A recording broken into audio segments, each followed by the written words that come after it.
Welcome to Aussie Afterlife podcast.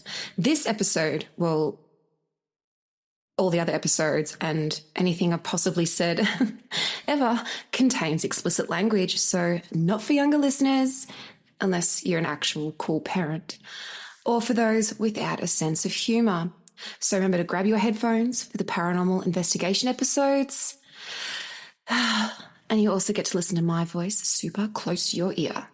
So that could be good or bad or both. I don't really know, but anyway. But what I want you to do is grab a drink, relax, and enjoy. And come into my version of the afterlife. Could be heaven, hell, purgatory. It's probably hell, but what of it? Enjoy.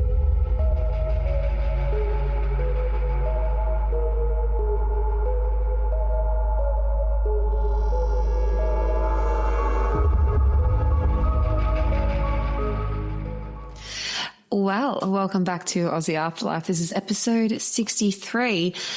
And I'm sorry, I haven't really put much effort into the way I look for this episode.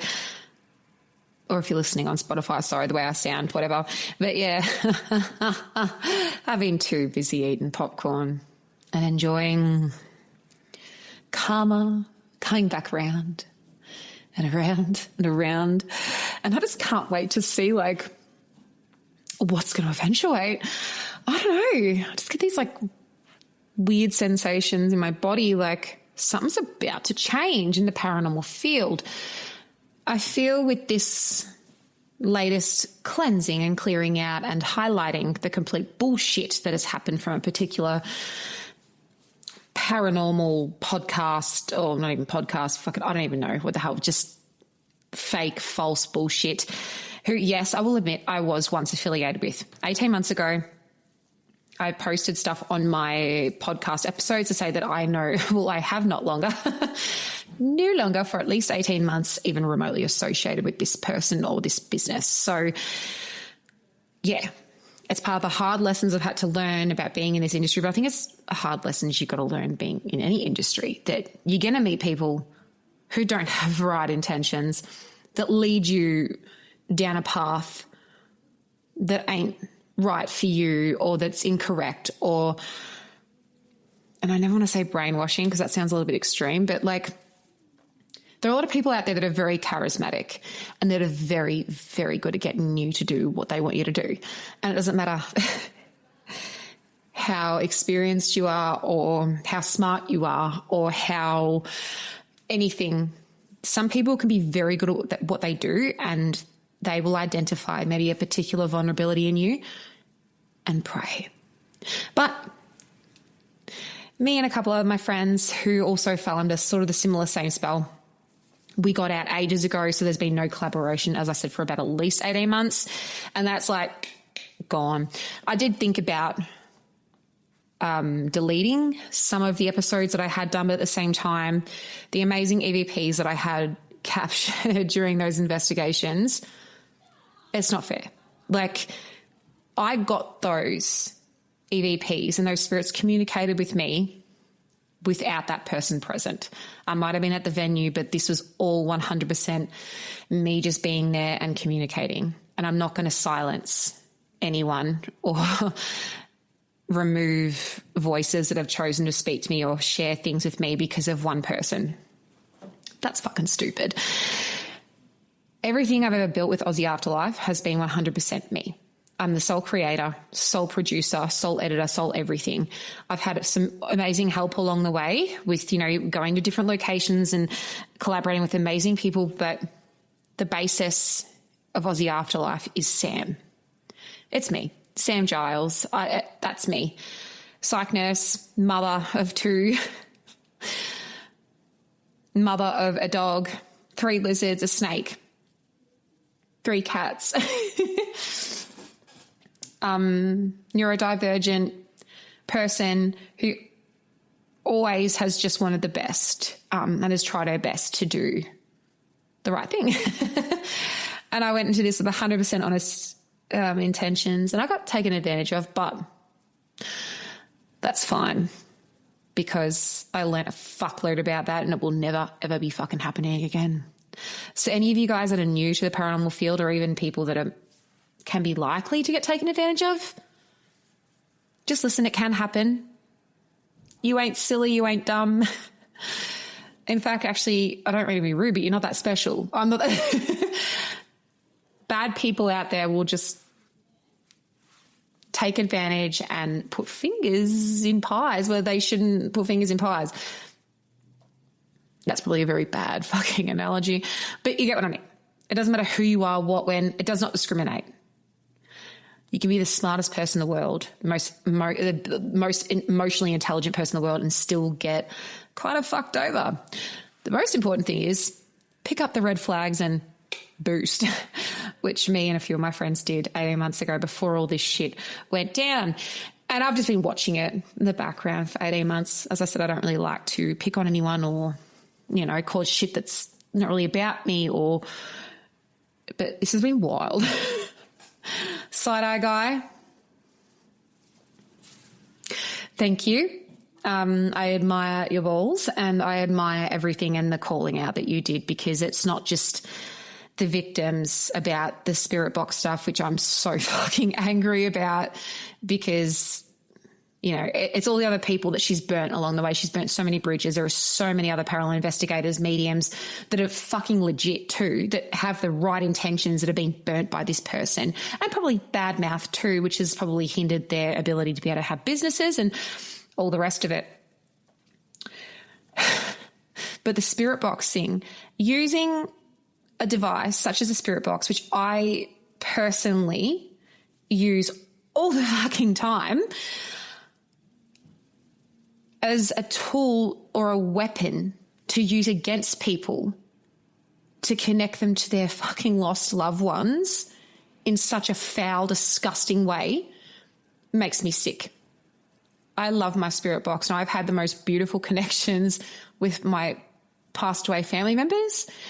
I have accidentally I've been sitting with a friend and then their family member comes through, and it's just been absolutely fucking brutalized, and it's an embarrassment, to be honest, because the spirit box is not meant to be what this fuckwit has put it to be. Charging people what, like $230 to have some person listen on a spirit box and have this person ask questions who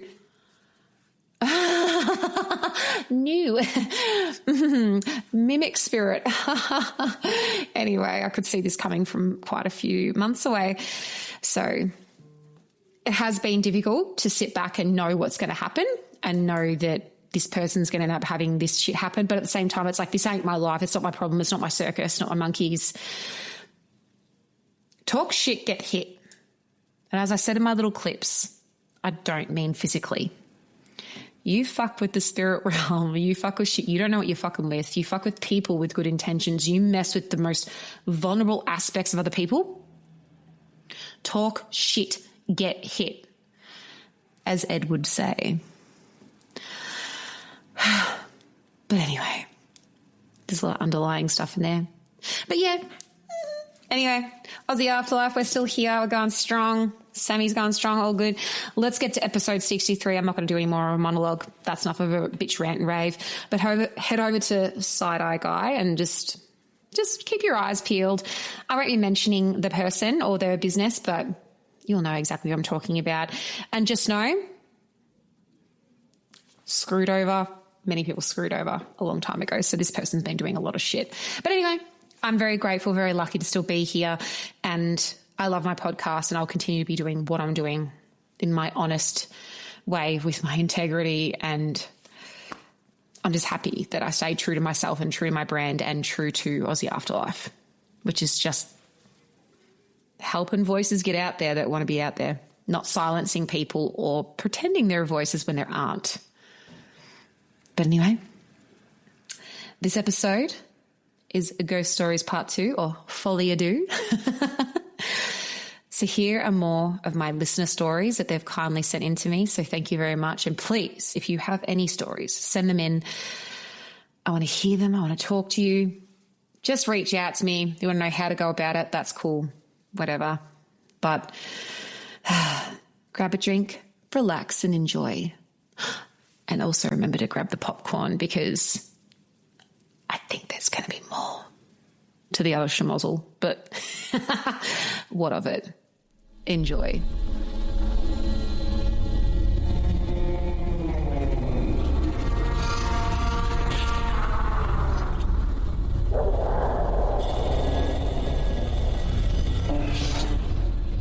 Well, let's get to our first collection of stories anyway. These were kindly sent in from Justin, and he's from country Victoria. Now, these are really cool, and I really hope to hear back from you soon, Justin, if you've got any more occurrences or experiences that have happened to you of recent, but these are so amazing. I don't want to wait any longer. I've got to tell these now. So thank you so much and for your patience. Let's get to Justin's true paranormal experiences.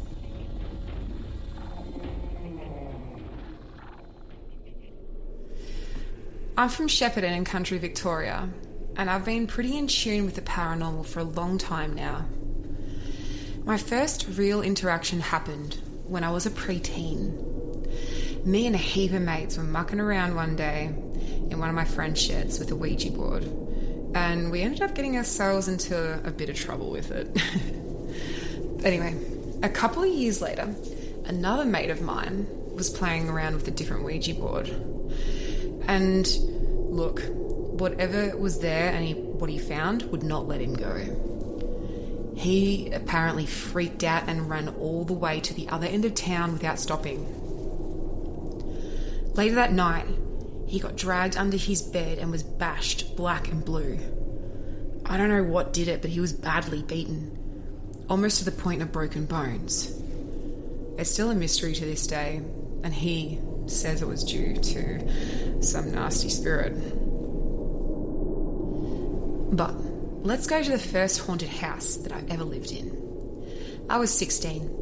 I'd moved out of home and into this old house with a couple of girls who were together, so they were a couple. But there was definitely some kind of entity in that place, and it was not friendly. If we ever stepped outside without our keys, it would somehow lock us out. Doors would slam. Deadlocks would click shut. Proper old school locks. The house itself dated back to the late 1800s or early 1900s and had been moved onto the property decades earlier. At night, once we went to bed, all the windows would open by themselves. We'd wake up freezing because every window in the house had been pushed back open. We also had a big sensor light at the front and back door, and from the lounge room you could clearly see the back entrance. There were huge floor-to-ceiling glass panels on either side of this door.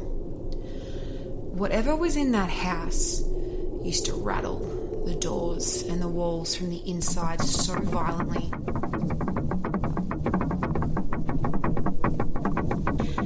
We thought they were going to break off their hinges. But the strange thing was, the sensor lights outside never once turned on. If it had been a real person, those lights absolutely would have gone off. This thing, it would run through the house, banging on windows, walls, and internal doors. One night, I was lying in bed when I heard my bedroom door unlock. The house had these huge old brass doorknobs and these heavy locks from the 1800s, original with the house. I heard the lock turn, the handle twist, and then the door slowly open. Whatever it was, it walked into the room. My bed was on the opposite side, and I could hear the footsteps crossing the floorboards towards me. They made it sound like nails on a chalkboard, and then it started scratching underneath the base of my bed. I'll never forget that sound. I was absolutely petrified, frozen stiff. I couldn't move for what felt like 10 minutes. Eventually, it walked back across the room, opened the door, and left. A minute or so later, I was finally able to move again. We actually saw it one night too, a full-bodied black apparition. So, the girls and I, we were doing a bit of a spring clean. One of the girls was in the kitchen while me and the other girl were cleaning the bathroom. And both her and I had noticed this black shadow standing in the doorway. And these girls were heavily into metal music and they always dressed in black. So at first we didn't think much of it. We just thought it was the other girl. A couple of minutes later, the girl I was cleaning with turned around and yelled out, "Oh, why do you keep standing there watching us?" Her girlfriend called back from the kitchen quite quickly. "Huh? I've been out here cleaning the whole time. I haven't moved. What are you talking about?" We both looked at each other, white as ghosts, because we realised whatever had been standing in the doorway, it wasn't her girlfriend. We only lasted about 6 months in that house before the lease ended and we all went our separate ways. Ever since then, I've always seemed to have spirits around me.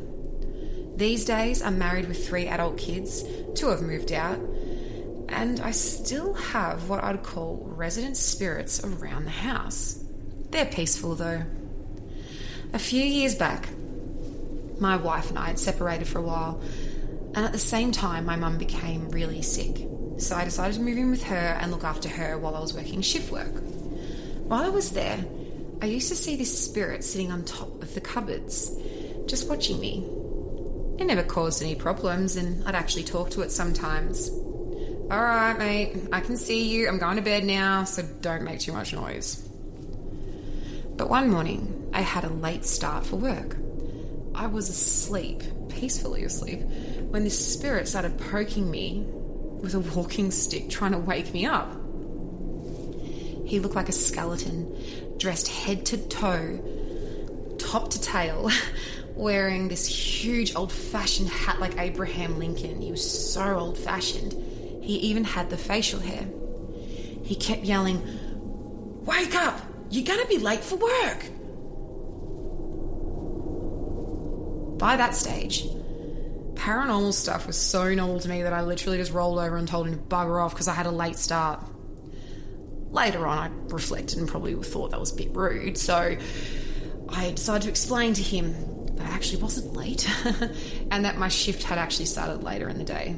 After that, whenever my hours had changed, I'd just tell him before going to sleep, "Don't wake me up tomorrow, I've got a late shift. All good, mate." And honestly, I've never had another issue with him after that. I'd still see him wandering around the unit though, mostly out of the corner of my eye, just casually walking past. Sometimes I'd feel him standing behind me, watching whatever I was watching. And that sort of thing became normal. These days, I do a lot of paranormal investigations out in St Arnaud. It's a beautiful old property with a whole collection of stories attached to it. I've actually got some really cool video evidence from investigations there, so if you're interested, I'd love to give them to you. At the moment, I'm doing fly-in, fly-out work over Western Australia, driving road trains while listening to the podcast. I've had a lot of paranormal interactions over the years, and quite a few resident spirits that seem to follow me from place to place.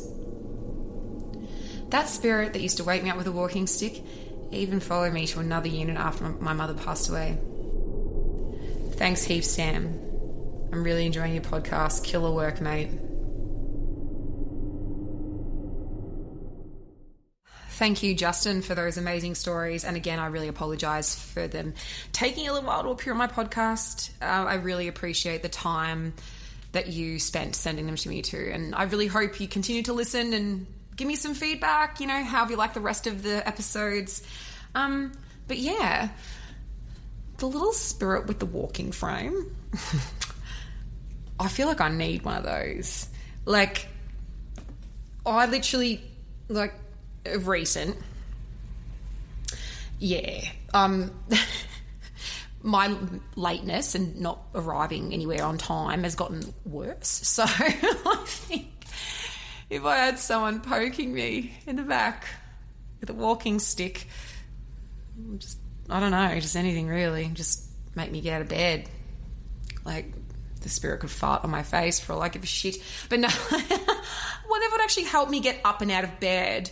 Because sometimes I get that tired, I get up and I literally just go lie back down and then there's more trouble. So it's like, I need to get up.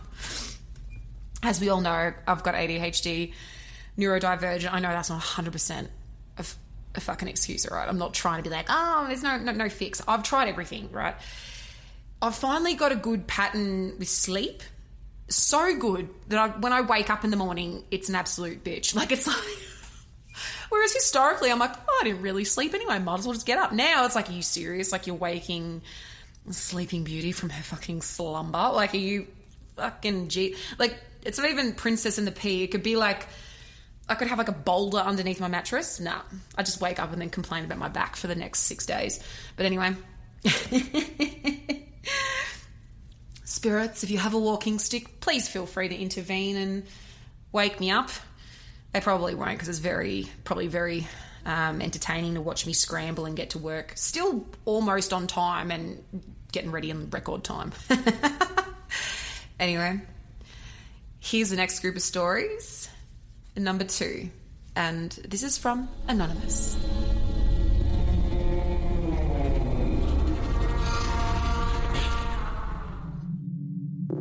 So I have for you an incredibly special story. I've given you stories before in the past, and I really appreciate what you've done with them. But this one. So my other half was raised by his nana. So let's just call her Nana Walsh. Her favourite flower was a sunflower. I did not know the finer details about her favourite flower or anything else about this story until much later. I also weirdly had sunflowers tattooed on my arm when I met him. We now have a daughter together, and on our daughter's first birthday, we made some party favours. And in those party favours, we had sunflower seeds. And there was a little note that said something like, "Watch me grow," or something along the lines of that. Anyway, but prior to me making the party bags, I was in the office organising things, finalising some more party items and everything, and then I stumbled across Nana Walsh's obituary notice, or a funeral card. And inside the card was a packet of sunflower seeds. I saw this. I just dropped them. It blew my mind. There were so many coincidences. It was blowing my mind. I knew I could feel her. I knew that there was something else pushing me about these sunflowers. I was later told that after she died, her sunflower bloomed that was in her garden the very next day. Now, this particular sunflower had not yet reached its bloom, and it was outside her kitchen window where she'd often stand and look. The day after she died, this sunflower bloomed so big at the window, almost as if she was saying her last goodbye. The sunflower has such a beautiful meaning to me. It connects me to my partner's family in a way that is so special. It was almost like she was approving of me or giving me approval right before my daughter's first birthday. Like somehow we'd come up with the same beautiful gesture without prior knowledge. Just perfect little synchronicities as time progressed. I have since been told that Nana Walsh is very similar to me, and I know that she's my daughter's spirit guide. I can feel her. Plus, I just got engaged, and guess what? My engagement ring is in a sunflower shape.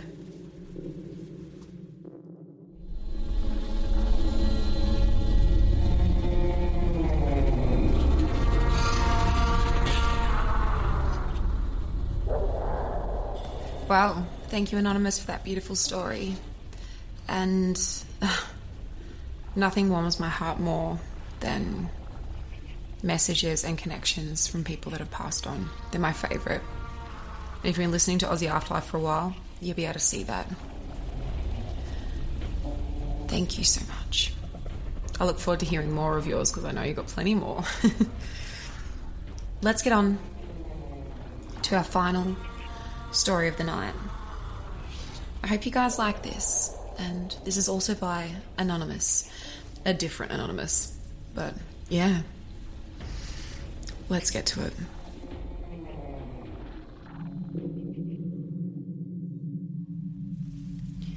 One of my best friends, who I've known for about 25 years, grew up in a house with a pretty dark backstory. His family ended up buying the place through a really unusual house swap. The previous owners wanted out quickly because the mum had taken her own life in the bathroom. So the two families basically bought each other's houses, which meant settlement happened fast. As teenagers, once we knew the story, we probably did what a lot of dumb teenagers would do. We played it up a bit. We tried doing Ouija boards a few times, mostly for a laugh, but not really taking it seriously.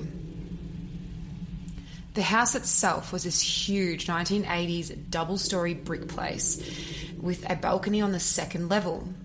My friend and I used to hang out there all the time. His parents would go out and we'd stay home playing computer games, talking to people on MSN Messenger, ordering pizza, like classic early 2000s teenage stuff. One night, we were home alone doing exactly that. We were downstairs in the study when we suddenly heard the upstairs balcony door slide open. A moment later, we heard footsteps. Not quiet creaks, not the sound of the house settling. Proper footsteps. Someone running down the upstairs hallway towards the bathrooms. We both froze. Then panic kicked in as my mind went straight to the thought of what happened in that bathroom. I jumped out of the chair and planted myself against the study door, as if my body was somehow going to stop whatever was upstairs from getting in. Looking back, it wasn't exactly a well thought out survival plan, but for a minute or two I thought it was. Then there was complete silence. Nothing. No footsteps. No movement at all. No sound at all. Eventually, my friend convinced me to go upstairs and check it out.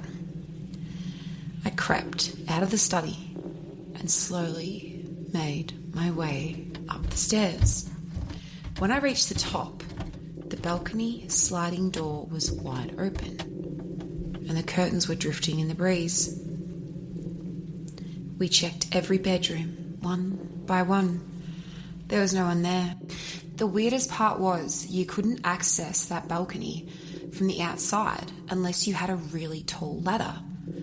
And even if someone had somehow managed to get up there, we never heard them come down the hallway.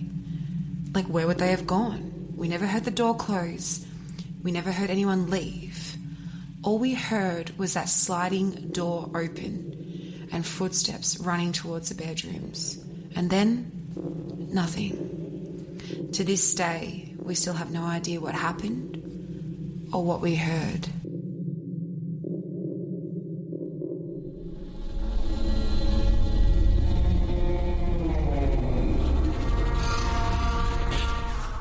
Wow, thank you to my 3 lovely listeners for sending those stories in. I really appreciate it. I've loved getting back to my storytelling in nature. It's been very fun. So that is the end. That concludes episode 63, Ghost Stories Part 2, Folie, Deux. That probably makes no sense, but whatever. I liked it because it means 2, like the Joker kind of thing. Whatever. We're both sitting here in madness. It's all cool.